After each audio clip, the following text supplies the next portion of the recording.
Alors c'est un Tour de France à vélo, en solitaire, que j'entreprends à la rencontre des vignerons bio et nature. Et l'idée c'est d'aller rencontrer ces citoyens, ces agriculteurs, mais qui s'engagent pour un renouveau agricole, puisqu'on va parler d'agriculture biologique.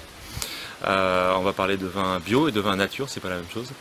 Et sur un parcours qui va être un vrai Tour de France, parce que je suis parti déjà de Nantes ce matin avec donc toutes les régions viticoles.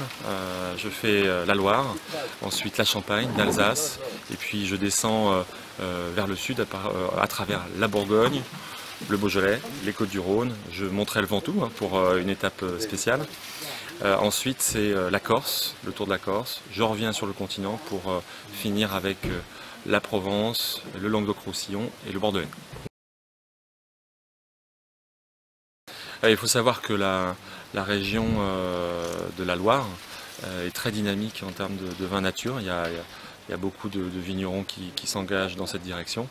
Là tout à l'heure, ce midi, j'étais donc au sud d'Angers, j'ai rencontré quelques vignerons déjà. Et ce soir, je rencontre Sébastien Bobinet, vigneron nature à Saumur.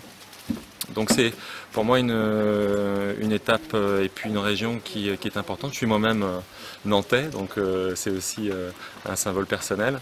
Donc il y a beaucoup de raisons, pour commencer par la Loire et puis faire ces étapes qui seront Nantes-Saumur, Saumur-Cheverny et Cheverny-Sancerre.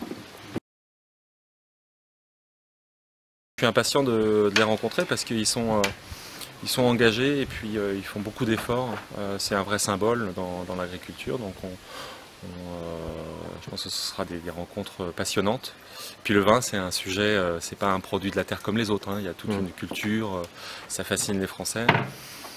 Donc voilà, c'est le départ d'une belle aventure vélo qui s'achèvera donc le 24 août dans le Bordelais.